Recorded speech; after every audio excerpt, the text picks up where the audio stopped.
ಚಿಂತಾಮಣಿಯ ಕೀರ್ತಿನಗರದಲ್ಲಿರುವ ಸೊಣ್ಣಶೆಟ್ಟಿಹಳ್ಳಿ ಗ್ರಾಮದ ಅಡಿಯಲ್ಲಿ ಬರುವ ಸರ್ವೆ ನಂಬರ್ ಸಂಖ್ಯೆ 10ರಲ್ಲಿ 1 ಎಕರೆ 39 ಗುಂಟೆಯಲ್ಲಿ 0.36 ಗುಂಟೆ ಜಮೀನನ್ನ ಅಕ್ರಮವಾಗಿ ಖಾಸಗಿ ವ್ಯಕ್ತಿಗಳು ಆಕ್ರಮಿಸಿಕೊಂಡಿರುವುದು ಬೃಹತ್ ಕಟ್ಟಡಗಳನ್ನ ನಿರ್ಮಾಣ ಮಾಡುತ್ತಿದ್ದು ಹಾಗೂ ಸರ್ಕಾರಿ ಅಧಿಕಾರಿಗಳೇ ಇಂತಹ ಭೂಗಳ್ಳರ ಕೃತ್ಯಗಳಿಗೆ ಬಲ ತುಂಬುವಂತಿರುವುದನ್ನ ಹಾಗೂ ಕುಮ್ಮಕ್ಕು ನೀಡುತ್ತಿದ್ದು ಇದರ ಬಗ್ಗೆ ತಹಶೀಲ್ದಾರ್ಗೆ ಮಾಹಿತಿ ನೀಡಿದ್ದರು. ಆದರೂ ಸಹ ಯಾವುದೇ ಕ್ರಮ ಜರುಗಿಲ್ಲವೆಂದು ಜಯ ಕರ್ನಾಟಕ ಸಂಘಟನೆಯ ತಾಲೂಕು ಅಧ್ಯಕ್ಷ ನಾರಾಯಣ ಸಿಂಗ್ ತಿಳಿಸಿದ್ರು. ನಗರದ ಕೀರ್ತಿನಗರದಲ್ಲಿ ಸರ್ಕಾರಿ ಭೂಮಿ ಒತ್ತುವರಿ ಮಾಡಿಕೊಂಡಿರುವ ಸ್ಥಳದಲ್ಲಿ ಮಾತನಾಡಿ ನಗರದ ಕಸಬಾ ಹೋಬಳಿಯ ಸೊಣ್ಣಶೆಟ್ಟಿಹಳ್ಳಿ ಗ್ರಾಮದ ಸರ್ವೆ ನಂಬರ್ ಸಂಖ್ಯೆ 10ರಲ್ಲಿ 1 ಎಕರೆ 39 ಗುಂಟೆ ವಿಸ್ತೀರ್ಣ ಸರ್ಕಾರಿ ಆಸ್ತಿ ಇದ್ದು ಇದರಿಂದ ಜಿಲ್ಲಾಧಿಕಾರಿಯ ಆದೇಶದ ಮೇರೆಗೆ 1 ಎಕರೆ 0.3 ಗುಂಟೆ ಜಮೀನನ್ನ ಬಡವರ ನಿವೇಶನಕ್ಕಾಗಿ ಹಕ್ಕುಪತ್ರಗಳನ್ನ ವಿತರಣೆ ಮಾಡಿದ್ದು ಉಳಿದ 0.36 ಗುಂಟೆ ಜಮೀನನ್ನ ಬಲಾಢ್ಯರು, ಪ್ರಬಲರು, ರಾಜಕೀಯ ಪ್ರಭಾವಿತರು, ಸರ್ಕಾರಿ ಅಧಿಕಾರಿಗಳು ಹಾಗೂ ಭೂ ಮಾರಾಟಗಾರರು, ಖಾಸಗಿ ವ್ಯಕ್ತಿಗಳು ಆಕ್ರಮಿಸಿಕೊಂಡಿದ್ದಾರೆ ಎಂದು ಆರೋಪಿಸಿದರು. ಯಾವುದೇ ಕ್ರಮ ಜರುಗಿಸುವಂತ ಕೆಲಸ ಆಗಿಲ್ಲ. ವಿಚಾರ 36 ಗುಂಟೆ ಜಮೀನಲ್ಲಿ 2 ಅಂತಸ್ತು ಬಿಲ್ಡಿಂಗ್ ನಡೀತಿದೆ. ಕಾಮಗಾರಿ ಸ್ಟಾರ್ಟ್ ಆಗಿದೆ. ಸರ್ಕಾರಿ ಜಮೀನನ್ನು ಈ ರೀತಿ ಒತ್ತುವರಿಗಳು ಮಾಡಿಕೊಂಡು ಬಲಾಢ್ಯರಿಗೆ ಈ ರೀತಿ ಸಹಕಾರ ಕೊಡುವಂಥ ಅಧಿಕಾರಿಗಳು ಏನಾಗಬೇಕು ನಮಗಂತೂ ಗೊತ್ತಾಗ್ತಿಲ್ಲ.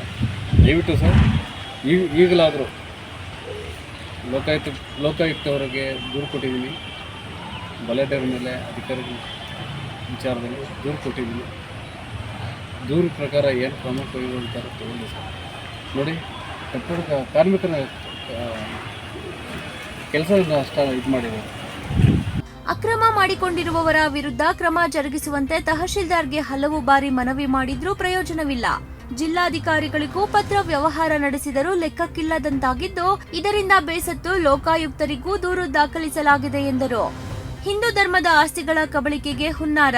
ಸರ್ವೆ ನಂಬರ್ 10ರಲ್ಲಿ 1 ಎಕರೆ 39 ಗುಂಟೆ ವಿಸ್ತೀರ್ಣದ ಸರ್ಕಾರಿ ಆಸ್ತಿ ಇದ್ದು ಇದರಲ್ಲಿ 0.36 ಗುಂಟೆಯಲ್ಲಿ 3 ಮಂಟಪಗಳು, ಹಿಂದೂ ಧಾರ್ಮಿಕ ಕಟ್ಟಡಗಳು, ನಾಗರಕಲ್ಲು, ಅಶ್ವತ್ಥಕಟ್ಟೆ, ಕಲ್ಯಾಣಿ ಇದ್ದು ಈ ಎಲ್ಲವನ್ನ ಮರೆಮಾಚಿ ಬಲಾಢ್ಯರು ಲೇಔಟ್ ಮಾಡಿ ಇದು ಕೋಟ್ಯಂತರ ರುಗಳ ಸರ್ಕಾರಿ ಆಸ್ತಿಯಾಗಿದೆ.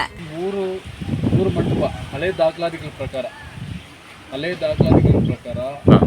ಹಿಂದೆ 3 ಮಂಟಪ, 1 ನಾಗರಕಟ್ಟೆ, 1 ಕಲ್ಯಾಣಿ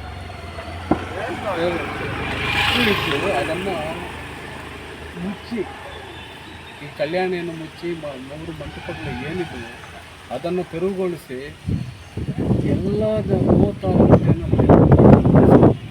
ಸರ್ಕಾರಿ ಆಸ್ತಿ, ಸರ್ಕಾರಿ ಕುಲ್ಚೆ ಪ್ರದೇಶ.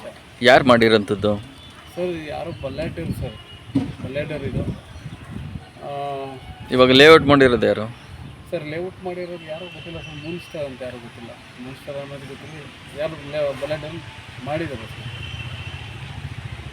ಮಾಡಿದ್ದಾರೆ.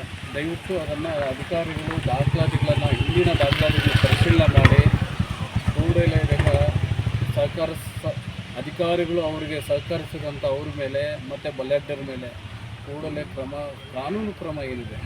ಅವಿಭಜಿತ ಕೋಲಾರ ಜಿಲ್ಲೆಯ ಅಂದಿನ ಜಿಲ್ಲಾಧಿಕಾರಿಗಳು 1 ಎಕರೆ 39 ಗುಂಟೆ ಜಮೀನನ್ನ ರೇಷ್ಮೆ ಇಲಾಖೆಗೆ ಸೇರಿದ್ದೆಂದು ತಿಳಿಸಿದ್ದರು. ಆದರೆ ಇಲ್ಲಿನ ಉನ್ನತ ಅಧಿಕಾರಿಗಳು ಭೂ ಕಬಳಿಕೆದಾರರೊಂದಿಗೆ ಸೇರಿಕೊಂಡು ಖಾಸಗಿ ವ್ಯಕ್ತಿಗಳಿಗೆ ತಾಲೂಕು ಆಡಳಿತದಿಂದ ಪರಭಾರೆಯಾಗಿದೆ. ನಗರಸಭೆಯಿಂದ ಖಾತೆಗಳನ್ನ ಮಾಡಿಕೊಟ್ಟಿದ್ದು ಇದನ್ನೇ ಬಂಡವಾಳ ಮಾಡಿಕೊಂಡು ಭೂಗಳ್ಳರು ಸರ್ಕಾರಿ ಅಧಿಕಾರಿಗಳೊಂದಿಗೆ ಸೇರಿ ಜಮೀನು ಮಾರಾಟ, ಕಟ್ಟಡದ ನಿರ್ಮಾಣ ಮಾಡಿಕೊಂಡು ಹಣದ ಹೊಳೆಯನ್ನೇ ಕೊಳ್ಳೆ ಹೊಡೆಯುತ್ತಿದ್ದಾರೆಂದು ಜಯ ಕರ್ನಾಟಕ ಸಂಘಟನೆಯ ತಾಲೂಕು ಅಧ್ಯಕ್ಷ ಸತ್ಯನಾರಾಯಣ ಸಿಂಗ್ ಆಕ್ರೋಶ ವ್ಯಕ್ತಪಡಿಸಿದ್ರು. ಈಗಲಾದರೂ ಸಂಬಂಧಪಟ್ಟ ಅಧಿಕಾರಿಗಳು, ಉಪವಿಭಾಗಾಧಿಕಾರಿಗಳು, ತಹಶೀಲ್ದಾರ್, ನಗರಸಭೆ ಅಧಿಕಾರಿಗಳು ಖಾಸಗಿ ವ್ಯಕ್ತಿಗಳ ಮೇಲೆ ಕ್ರಮ ಜರುಗಿಸಿ ಸರ್ಕಾರಿ ಆಸ್ತಿಯಾದ 0.36 ಗುಂಟೆ ಜಮೀನನ್ನ ವಶಕ್ಕೆ ಪಡೆದುಕೊಳ್ಳಬೇಕೆಂದು ಜಯ ಕರ್ನಾಟಕ ಸಂಘಟನೆಯ ತಾಲೂಕು ಅಧ್ಯಕ್ಷ ಸತ್ಯನಾರಾಯಣ ಸಿಂಗ್ ಆಗ್ರಹಿಸಿದ್ದಾರೆ.